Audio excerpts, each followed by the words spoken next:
तो हेलो साथियों, नमस्कार। स्वागत है आपका अपने चैनल सक्सेस जंक्शन एक कदम सफलता की ओर में। और हम लेकर के आ गए आपके लिए एमपी पटवारी परीक्षा 18 मार्च शिफ्ट 1 का संपूर्ण एनालिसिस। जैसा कि आपको पता है कि एमपी पटवारी के एग्जाम शुरू हो चुके हैं और रोज पैटर्न बदल रहा है, तो आज भी कुछ यहाँ पर चेंजमेंट देखने को मिला है। रीजनिंग में आज आपको डाइस के प्रश्न भी देखने को मिले हैं, तो संपूर्ण एनालिसिस आज हम करने वाले हैं। आज हमारे पास में सबसे ज्यादा प्रश्न होंगे। आज इतने प्रश्न आपको अन्य किसी चैनल पर नहीं मिलने वाले हैं, क्योंकि आज हमारे कुछ मित्र स्वयं पेपर देने गए थे, तो जैसे जैसे उनको प्रश्न याद आते जा रहे हैं वो हमको व्हाट्सएप करते जा रहे हैं। तो उन्हीं महत्वपूर्ण प्रश्नों को हम लेकर के आ गए हैं आपके लिए। Hindi, English, reasoning, math, management, computer science, MPG के सभी महत्वपूर्ण प्रश्न, साथ ही साथ में एक एक प्रश्न के बारे में अतिरिक्त में जानकारी भी आपको देंगे, जिससे कि उससे संबंधित अगर कोई अन्य प्रश्न अगली शिफ्ट में पूछा जाए तो आप उससे भी अच्छे से अटेम्प्ट करके आए। साथ ही साथ में लास्ट में हम आपको बताएंगे कि किस सब्जेक्ट से कितने प्रश्न पूछे गए हैं, और उसके बाद में आज की शिफ्ट का कट ऑफ कितना जाने वाला है, क्या लेवल रहा है एग्जाम का, वो हम आपको लास्ट में बताने वाले हैं। तो आज से लेकर के और आखिरी तक, पेपर के आखिरी तक जो है, पटवारी के अंतिम पेपर तक लगातार एनालिसिस को देखने के लिए चैनल को सब्सक्राइब कर लीजिए, वीडियो को लाइक कर दीजिए और नोटिफिकेशन बेल जरूर दबा लीजिए। चलिए शुरुआत करते हैं। आज का पहला प्रश्न देखते हैं। तो अकबर का मकबरा कहाँ पर स्थित है, ये आज का पहला प्रश्न था। तो सिकंदरा में स्थित है अकबर का मकबरा। आइए कुछ जानकारी देखते हैं। तो ये मकबरा स्वयं अकबर ने ही बनवाया था। देखिए, अकबर को विश्वास नहीं था कि ये सलीम हमारा मकबरा बनवाए ना बनवाए भाई, इसलिए अपना मकबरा स्वयं ही बनवा लेते। ठीक है, तो शुरुआत अकबर ने स्वयं ही की थी अपने मकबरे की। ये सिकंदरा में स्थित है। यह सिकंदरा से 4 किलोमीटर की दूरी पर स्थित है। इसमें हिंदू, मुस्लिम, जैन और बौद्ध, इन चारों कला का मिश्रण देखने को मिलता है। तो ये मिश्रण आपसे पूछा जा सकता है कि किस मकबरे में चारों कला का मिश्रण देखने को मिलता है। तो अकबर का मकबरा जो कि सिकंदरा में स्थित है, इसमें ये चारों कला का मिश्रण देखने को मिलता है। आगे बढ़ते हैं। डीडीटी का पूर्ण रूप आज आपसे पूछा गया था। चलिए डीडीटी के बारे में पूर्ण रूप साथ ही साथ में अतिरिक्त जानकारी भी देते हैं। तो डीडीटी का जो है पूर्ण रूप होता है डाइक्लोरो डाइफिनाइल ट्राइक्लोरो एथेन। ठीक है, ये फुल फॉर्म होता है डीडीटी का, और इसकी खोज 1939 में की गई थी। इसका उपयोग शक्तिशाली कीटनाशक के रूप में किया जाता है, किसका, डीडीटी का। ठीक है, और अब आपसे क्या है कि जो अन्य जो कीटनाशक है या फिर मच्छर मारने वाले जो कीटनाशक हैं, ये आपसे पूछे जा सकते हैं। कीटनाशक वगैरह पूछ रहा है। ठीक है, चलिए आगे बढ़ते हैं। डाउन सिंड्रोम बीमारी, एक बीमारी डेली पूछी जा रही है, तो जल्दी हम एक बीमारी वाली वीडियो लेकर के आ जाएंगे, जिससे कि ज्यादातर जो बीमारियां उसी वीडियो में से आ जाएंगी। ठीक है, तो वो हम वीडियो बहुत जल्दी अपलोड कर देंगे। ठीक है, देखिए, तो डाउन सिंड्रोम बीमारी किसकी वजह से होती है, तो इसका आंसर है असामान्य कोशिका विभाजन के कारण डाउन सिंड्रोम बीमारी होती है। चलिए इसके बारे में कुछ जानकारी आपको देते हैं। देखिए, तो डाउन सिंड्रोम, जिसे ट्राइसोमी 21 के नाम से भी जाना जाता है, एक आनुवंशिक विकार है जो क्रोमोसोम 21 की तीसरी प्रतिलिपि सभी या किसी भी हिस्से की उपस्थिति के कारण होता है। किसकी वजह से, तो क्रोमोसोम 21 अगर उपस्थित होगा तो डाउन सिंड्रोम बीमारी हो जाएगी। ठीक है, यह आमतौर पर शारीरिक विकास में देरी और विशेषता चेहरे की विशेषताओं और हल्के मध्यम बौद्धिक विकलांगता से संबंधित है। पूरी जानकारी हमने आपको दे दी। इसमें क्या होता है कि चेहरे की थोड़ी विकृति हो जाती है और मानसिक जो है विकृति भी इसमें देखने को मिलती है डाउन सिंड्रोम में। ठीक है, 21 की वजह से ये होता है, ये आपको याद रखना, आगे प्रश्न पूछा जा सकता है। देखिए, एल्यूमिनियम की जो है संयोजकता आपसे पूछी गई थी। तो एल्यूमिनियम एक त्रिसंयोजी तत्व है, अतः इसके यौगिक में +3 संयोजकता पाई जाती है। एल्यूमिनियम को एल थर्ड के द्वारा जो है प्रदर्शित किया जाता है। ये आपको याद रखना है। संयोजकता वगैरह प्रश्न पूछे जा रहे हैं आपके एग्जाम में। संगीतकार शान कहाँ के रहने वाले हैं, देखिए अभी इन्होंने ओलंपिक में एक सॉन्ग बनाया था, इसकी वजह से करंट अफेयर से रिलेटेड प्रश्न है। एमपी के करंट अफेयर के 2-3 प्रश्न आ रहे हैं। देखिए, खंडवा के रहने वाले हैं संगीतकार शान। चलिए कुछ जानकारी देख लेते हैं इनके बारे में। तो सिंगर शान का जन्म 30 सितंबर 1972 को मध्य प्रदेश के खंडवा में हुआ था। उन्हें संगीत विरासत में मिला था। शान का परिवार पहले से ही संगीत की दुनिया से जुड़ा हुआ है। उनके दादाजी, जिनका नाम जाहर मुखर्जी, एक संगीतकार, और पिता मानस मुखर्जी एक संगीतकार और निर्देशक हुआ करते थे। तो ये शान के बारे में आपको संपूर्ण जानकारी दे दी, जिससे कि आगे भी अगर प्रश्न बने तो आप आसानी से उसको सॉल्व करें। ऊर्जा पिरामिड से एक प्रश्न पूछा गया था। पता नहीं चल पाया कि क्या प्रश्न पूछा था, लेकिन ऊर्जा पिरामिड के बारे में आपको हम कुछ जानकारी दे देते हैं। देख लीजिए, एक ऊर्जा पिरामिड एक ऐसा आरेख होता है जो उत्पादकों, प्राथमिक उपभोक्ता और अन्य ट्रैफिक स्तरों द्वारा उपयोग की जाने वाली ऊर्जा की तुलना करता है। यानी कितने ऊर्जा कौन यूज करता है, ये पूछा जाता है। ठीक है, दूसरे शब्दों में एक ऊर्जा पिरामिड यह दिखाता है कि प्रत्येक ट्रैफिक स्तर पर कितनी ऊर्जा उपलब्ध है। आप याद रखिएगा कि अगर ऊर्जा पिरामिड के अनुसार जो एक कोई ऊर्जा जो ग्रहण करता है, उसकी अगली ऊर्जा जो है ना, वो 10% ऊर्जा ही स्थानांतरित होती है। यानी कि मान लीजिए मेढक ने किसी कीड़े को खाया, तो जो कीड़े की ऊर्जा थी ना, उसके 10% ऊर्जा ही मेढक को मिलेगी। ठीक है, मेढक को सांप खाएगा तो मेढक की 10% ऊर्जा ही सांप को मिलेगी। सांप को बाज बाज खाएगा तो बाज को सांप की 10% ऊर्जा ही मिलेगी। ठीक है, ये प्रश्न अभी एसएससी में पूछा गया था, हो सकता है आपके एग्जाम में पूछे कि कितना परसेंट ऊर्जा जो है स्थानांतरण होता है, तो 10% ऊर्जा का स्थानांतरण होता है। ऐसे ही अतिरिक्त जानकारी आपको हम देते रहेंगे, बस आप वीडियो को लाइक कर दीजिए, चैनल को सब्सक्राइब जरूर कर लीजिएगा। लगातार आप पटवारी के एग्जाम के अंत तक अगर बने रहेंगे तो अंत में भी अगर आपका पेपर होगा तो बहुत आपको फायदा मिलने वाला है इस चैनल से। ठीक है, क्योंकि हम एनालिसिस तो करवाते ही हैं, साथ ही साथ में जो नया टॉपिक जुड़ रहा है या फिर कोई जितने ज़्यादा प्रश्न पूछे जा रहे हैं उन प्रश्नों को एक बंच में हम तैयार करके आपके लिए एक छोटी सी 5 मिनट की वीडियो बना देते हैं, जिससे कि आपसे आपके 1 से 2 नंबर जो है कवर हो जाते हैं। किसे शरीर का बॉडीगार्ड कहते हैं? 2 बार यह प्रश्न पूछा जा चुका है, तीसरी बार पूछा है, तो डब्ल्यूबीसी को शरीर का बॉडीगार्ड कहते हैं। चलिए डब्ल्यूबीसी के बारे में कुछ जानकारी देख लीजिए। तो व्हाइट ब्लड सेल्स शरीर को बीमारियों से लड़ने के काबिल बनाता है।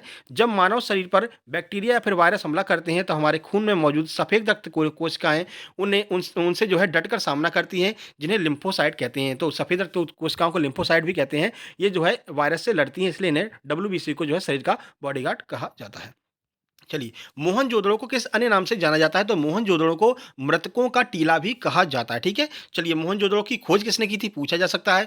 तो मोहनजोदड़ो की खोज प्रसिद्ध इतिहासकार राखालदास बनर्जी ने 1992 में की थी। आगे ये प्रश्न बनेगा मोहनजोदड़ो वाला। ठीक है, राखालदास बनर्जी का जन्म मुर्शिदाबाद में 12 अप्रैल 1885 को हुआ था। ये सारी अतिरिक्त जानकारी भी इस प्रश्न के बारे में हो गई। चलिए, कान्हा किसली, कान्हा किसली राष्ट्रीय उद्यान में किस तरह के पेड़ पाए जाते हैं, प्रश्न पूछा गया था। तो इस पार्क में फूलों के पौधों की 200 से अधिक प्रजाति और पेड़ों के 70 से अधिक प्रजातियां जो है इसमें पाई जाती हैं। ठीक है, फूल और पेड़ जो है कई प्रकार के इसमें पाए जाते हैं। कल शाम को भी एक प्रश्न पूछा था कान्हा किसली से कि कान्हा किसली की स्थापना कब हुई थी। आइए कान्हा किसली के बारे में कुछ जानकारी देखते हैं। तो ये मध्य प्रदेश राज्य का सबसे बड़ा राष्ट्रीय उद्यान है।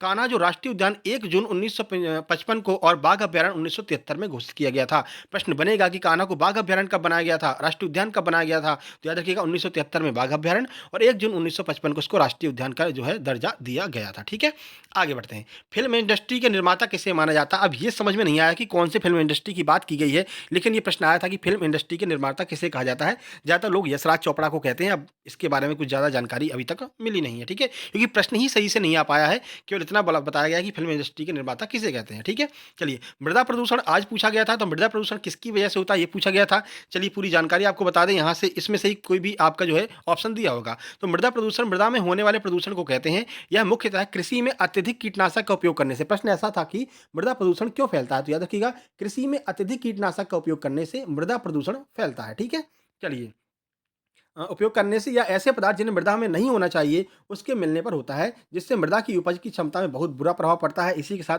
जो है इसमें जल प्रदूषण भी हो जाता है। पहले मृदा प्रदूषण होगा, फिर उसके बाद में जल प्रदूषण भी हो जाएगा। अगर स्पीड थोड़ी सी ज़्यादा है तो कमेंट बॉक्स में कमेंट कर दीजिएगा, हम स्पीड कम कर देंगे। ठीक है, चलिए अभी आगे बढ़ते हैं। देखिए किस धातु को चाकू से काट सकते हैं। देखिए एक बात आपको बता दें, पहली बात पेपर से डरना नहीं है। कुछ कठिन प्रश्न जो आ रहे हैं वो बच्चों को याद ही नहीं है। ठीक है, काफ़ी सारे सिंपल प्रश्न भी आ रहे हैं, तो डरना नहीं है पेपर से। ठीक है, देखिए सोडियम एक क्षार धातु है। देखिए सोडियम एक ऐसी धातु जिसे चाकू से काट सकते हैं। तो सोडियम एक क्षार धातु है और इतनी मुलायम होती है कि इसे चाकू से आसानी से काटा जा सकता है। तो ये सिंपल फैक्ट वाले प्रश्न भी आपके साइंस में पूछे जा रहे हैं। देखिए 10 प्रश्न साइंस के ऐसे आ रहे हैं जो बहुत मुश्किल से बनते हैं, जो जिसने बहुत डीपली पढ़ा है, और बाकी के जो आपके 15 प्रश्न हैं या फिर आपके 10 प्रश्न या 12 प्रश्न जो एक्स्ट्रा आ रहे हैं वो ऐसे आ रहे हैं जिन्हें आप आसानी से सॉल्व कर लेंगे, थोड़ा बहुत भी अगर आपने पढ़ा होगा। ठीक है, चलिए बायोलॉजी का नोबेल पुरस्कार किसे मिला। अब वो नोबेल पुरस्कार में घुस गया तो बायोलॉजी का, शांति का, ये सब पूछा जा सकता है। तो बायोलॉजी का जो नोबेल पुरस्कार है वो स्वांते पाबो को मिला है। ठीक है, और शांति का किसे मिला है, तो एंड्रिक करके कोई है, उनको शांति का मिला है।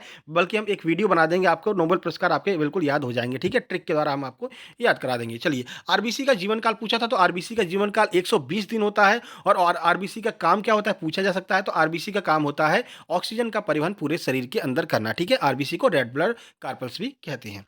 चलिए कंप्यूटर की बात कर लेते हैं। तो कंप्यूटर में आज का प्रश्न था कि स्कैनर कैसा डिवाइस है। तो स्कैनर एक इनपुट डिवाइस होता है। इनपुट डिवाइस आउटपुट डिवाइस से लगातार प्रश्न बन रहे हैं, आपको पता होगा इनपुट आउटपुट क्या होता है। ठीक है ना, स्कैनर है, कैमरा है, ये सब इनपुट डिवाइस होते हैं। ठीक है, और आपका कीबोर्ड हो गया, माउस हो गया, सब इनपुट डिवाइस है। आउटपुट क्या है, तो मॉनिटर हो गया, या फिर बाकी के आप आउटपुट वगैरह सब कुछ जानते हैं। ठीक है, ये सब क्या होते हैं, आउटपुट डिवाइस होते हैं। ठीक है, 128 बिट से संबंधित एक प्रश्न था। अब ये नहीं पता चल पाया कि वो प्रश्न क्या था, लेकिन 128 बिट जो है ये प्रश्न आज आया था। ठीक है, चलिए रोम का फुल फॉर्म क्या होता है। तो देखिए अब ये आपको बताना है कि रोम का फुल फॉर्म क्या होता है। कल भी हमने आपसे रैम का फुल फॉर्म पूछा था, आज आपको रोम का फुल फॉर्म बताना है। ठीक है, चलिए रेडी लिखा हुआ, यानी कि आपको कमेंट करना है कि रोम का फुल फॉर्म क्या होता है। मदरबोर्ड हार्डवेयर या फिर सॉफ्टवेयर, ये प्रश्न पूछा गया था। तो मदरबोर्ड एक तरह का हार्डवेयर होता है। ठीक है, एआई का फुल फॉर्म आज पूछा गया था। तो एआई का फुल फॉर्म होता है आर्टिफिशियल इंटेलिजेंस। ठीक है। वोलेटाइल और नॉन वोलेटाइल मेमोरी से 3 प्रश्न पूछे गए थे कि इनमें से कौन-सी वोलेटाइल है, कौन-सी नॉन वोलेटाइल है। इंटरनेट से भी प्रश्न बन रहे हैं और ई-कॉमर्स के जो प्रश्न हैं वो आपके मैनेजमेंट में बन रहे हैं, ठीक है। चलिए मैथ देख लेते हैं। तो मैथ में एसआई-सीआई का अंतर दे करके मूलधन पूछा गया था, कल भी ऐसा प्रश्न आया था, आज भी पूछा गया है, ठीक है।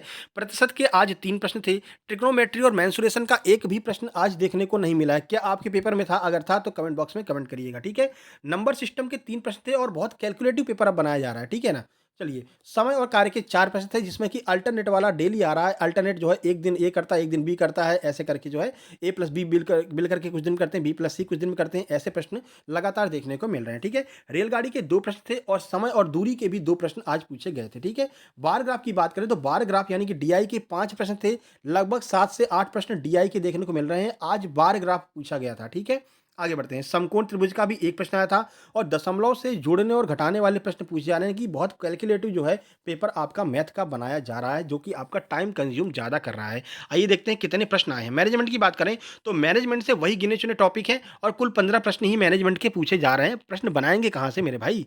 वही प्रश्न नियोजन, समन्वयन, संगठन और योजना, इनसे जो है मिला करके ही, इन्हीं 4 टॉपिक से मिला करके और 1-2 परिभाषा को मिला करके 15 से 16 प्रश्न ही बना पा रहे हैं मैनेजमेंट के ये लोग, ठीक है। ठीक है? और सबसे 3-3, 4-4 प्रश्न जो है इन टॉपिक से पूछे गए थे, तो आप पढ़ करके जाइएगा थोड़ा बहुत, ठीक है। इंग्लिश की बात कर लेते हैं तो पीक्यूआरएस यानी कि जो पैरा जंबल होता है, लगभग 4 प्रश्न पैरा जंबल के पूछे गए थे। पीक्यूआरएस यानी कि क्रम से लगाने वाले 4 प्रश्न पूछे गए थे, इन्हें पैरा जंबल कहते हैं, ठीक है। डायरेक्ट इनडायरेक्ट से 5 प्रश्न पूछे जा रहे हैं। एक्टिव वॉइस और पैसिव वॉइस के 3 से 4 प्रश्न थे। एक प्रश्न आज कंजक्शन का भी देखने को मिला है और टेंस से 3 प्रश्न थे जिसमें इज एम आर को फिलिंग करना था, फिल इन द ब्लैंक के रूप में आज प्रश्न आया था। इज एम आर उसमें से भरना था, सिंपल सा प्रश्न था, ठीक है। एंटोसिनोनिम 4 आ रहे हैं, वही पैट्रिसाइड का आज एंटोसिनोनिम आया था। जो साइड वाला होता है ना, पैट्रिसाइड, मैट्रिसाइड यानी आत्महत्या और पिता की हत्या और राजा की हत्या, रेजिसाइड, ऐसे करके जो है प्रश्न एंटोसिनो के आ रहे हैं। वन वर्ड सब्स्टिट्यूशन भी आ रहा है आपका और इडियम्स फ्रेज भी एक एक 2 प्रश्न देखने को मिल रहे हैं। चलिए हिंदी में चलते हैं। तो पर्यायवाची के आज 2 प्रश्न थे, तत्सम तद्भव के 2 प्रश्न थे, कारक एक था, वर्तनी शुद्धि 4 प्रश्न वर्तनी शुद्धि के थे, वाक्य शुद्धि के भी आज 3 प्रश्न आए थे, यानी कि इनमें से कौन सा वाक्य सही है, ऐसे करके 4 वाक्य दिए हुए थे और जो है उसमें से 3 प्रश्न वाक्य शुद्धि के आए थे, ठीक है। नॉर्मल आ रही है, परेशान नहीं होना है, ठीक है ना। एक प्रश्न आपका व्यतिरेक अलंकार का एक प्रश्न था और एक यमक अलंकार का जो है प्रश्न पूछा गया था आज, ठीक है। रीजनिंग की बात करते हैं तो सिटिंग जो है, सर्किल वाली सिटिंग आपको हमने कल भी बताया था। 8 लोगों को बिठा रहे हैं सर्किल में, अंदर की तरफ मुंह करके 4 प्रश्न, एक प्रश्न से 4 प्रश्न बना रहे हैं, ये आपको करके जाना है सिटिंग वाली, अंदर बैठने वाली, ठीक है। डाइस का आज एक प्रश्न डाइस का भी देखने को मिला था, यानी कि अगर डाइस आ गया है तो आपका कैलेंडर और क्लॉक भी बहुत जल्द आने वाला है, तो क्लॉक कैलेंडर करके जाएंगे जिनका कल या परसों में पेपर है। डाइस भी आप पढ़ करके जाएंगे। कोडिंग डिकोडिंग के 3 प्रश्न हैं, कोडिंग डिकोडिंग कम कर दिया है। वेन डायग्राम आज नहीं पूछा गया है, वेन डायग्राम के आज प्रश्न नहीं थे। एनालॉजी के 4 प्रश्न थे, साइलॉग के 2 प्रश्न थे, सिटिंग 8 लोग हमने बता दिया इन सर्किल वाले, ठीक है। 6 लोग जो है उत्तर दिशा में बैठे हुए थे, 3 क्वेश्चन इससे आए थे। 6 लोगों को उत्तर दिशा की ओर मुंह करके बिठाया गया था, फिर पूछा गया था कौन बीच में है, ठीक है ना, ऐसे प्रश्न थे। डेटा सफिशियंसी नया टॉपिक जुड़ा है, 3 प्रश्न आज डेटा सफिशियंसी से देखने को मिले हैं, यानी कि ऑप्शन दे रहे हैं कि ये मतलब कि कोई प्रश्न पूछ रहे हैं, 4 ऑप्शन दे रहे हैं, उसके बाद में नीचे भी 4 ऑप्शन दे रहे हैं कि पहला दूसरा मिला करके आंसर निकालने के लिए पर्याप्त है, दूसरा तीसरा आंसर के लिए पर्याप्त है। इसे डेटा सफिशिएंसी कहते हैं। मैथ में भी 2 प्रश्न देखने को मिले हैं और आपके रीजनिंग में भी 2 प्रश्न जो है देखने को मिले हैं, 3 प्रश्न डेटा सफिशिएंसी के, ठीक है। चलिए देख लेते हैं कि कितने कुल मिलाकर के प्रश्न आज कितने कितने आए हैं। तो मैथ और रीजनिंग को मिलाकर के 70 प्लस प्रश्न जो है मैथ रीजनिंग के बन रहे हैं। मैं आज भी कह रहा हूं आपसे कि यह संख्या 80 तक भी पहुंच सकती है आगे के पेपर में। जैसे जैसे मैनेजमेंट के प्रश्न खत्म होते जाएंगे वैसे वैसे मैथ रीजनिंग के प्रश्न आपके बढ़ते चले जाएंगे। मैनेजमेंट के 15 प्रश्न ही आए थे, साइंस के 22 प्रश्न प्रॉपर देखने को मिल रहे हैं, जिसमें लगभग 7 से 8 प्रश्न थोड़े से टफ है, बाकी सब कुछ सरल सरल पूछा जा रहा है। आरबीसी का जीवन काल, डब्ल्यूबीसी और चाकू से किसे काट सकते हैं, हाइड्रोजन की संयोजकता, नाइट्रोजन की संयोजकता, सोडियम की संयोजकता, यही सब पूछ रहे हैं, ठीक है, परेशान नहीं होना है। हिंदी के प्रॉपर 25 प्रश्न पूछे जा रहे हैं, सिंपल हिंदी आ रही है। अगर आप थोड़ा बहुत भी पढ़ोगे तो आसानी से 20 से 22 प्रश्न आप आराम से कर सकते हैं, ठीक है। कंप्यूटर के प्रॉपर 25 प्रश्न आ रहे हैं, जिसमें कि शॉर्टकट की कि आज 3 से 4 प्रश्न शॉर्टकट की क्या आ रहे हैं और फुल फॉर्म शॉर्ट फॉर्म के ही प्रश्न आ रहे हैं, और इन दोनों की वीडियो हमने लगभग 10-10 मिनट की वीडियो बना करके डाल दी है। आज तक हमने देखा है जितने भी पेपर हुए हैं, एक भी प्रश्न उस शॉर्टकट वीडियो से बाहर नहीं गया है, शॉर्टकट की के वीडियो से बाहर नहीं गया है, फुल फॉर्म और शॉर्ट फॉर्म से बाहर नहीं गया है। वो दोनों वीडियो जरूर देख लीजिएगा, इस वीडियो के अंत में आपको इसी स्क्रीन पर देखने को मिल जाएंगी वो दोनों वीडियो, तो अंत तक बने रहें। इंग्लिश के 23 प्रश्न मिल रहे हैं, ठीक है ना? 23 प्रश्न इंग्लिश के थे और जीके के 20 से 22 प्रश्न ही बना रहे हैं वो लोग। जीके को भी ज़्यादा मतलब हार्ड नहीं बना रहे हैं, 20 से 22 प्रश्न जीके के आज पूछे जा रहे हैं। आज की अगर कट ऑफ की बात करते हैं तो मेरे भाई जनरल का कट ऑफ 145 रहने वाला है, क्योंकि ईज़ी टू मॉडरेट पेपर था, ज़्यादा कठिन नहीं था। कल का पेपर कठिन था, लेकिन आज का पेपर ज़्यादा कठिन नहीं था, सिंपल प्रश्न आज देखे गए थे। तो 145 जो है प्लस जनरल का आज का कट ऑफ बनने वाला है। बाकी नॉर्मलाइज़ेशन होगा तो वो तो भाई राम भरोसे, व्यापम भरोसे है, ठीक है ना? अब इतना काम मैंने कर दिया है, मैंने वीडियो बना दिया है, प्रश्न कलेक्ट किए हैं, डिटेल में आपको जानकारी दी है। अब ये आपका फ़र्ज़ बनता है कि आप वीडियो को लाइक करेंगे, सब्सक्राइब करेंगे, दोस्तों के पास शेयर करेंगे और इसकी पीडीएफ भी डाउनलोड कर लेंगे। हमारे channel success junction Telegram channel से इसकी पीडीएफ आप डाउनलोड कर सकते हैं। और लगातार आप एनालिसिस के लिए आज से लेकर के लगातार आप हमारे साथ बने रहेंगे। इससे पहले भी हमने जो है एनालिसिस करवाए हुए आबकारी का भी और आपका पटवारी का भी हम लगातार करवाते रहेंगे। चलिए जल्द ही मिलते हैं एक नई वीडियो में, तब तक के लिए नमस्कार, धन्यवाद।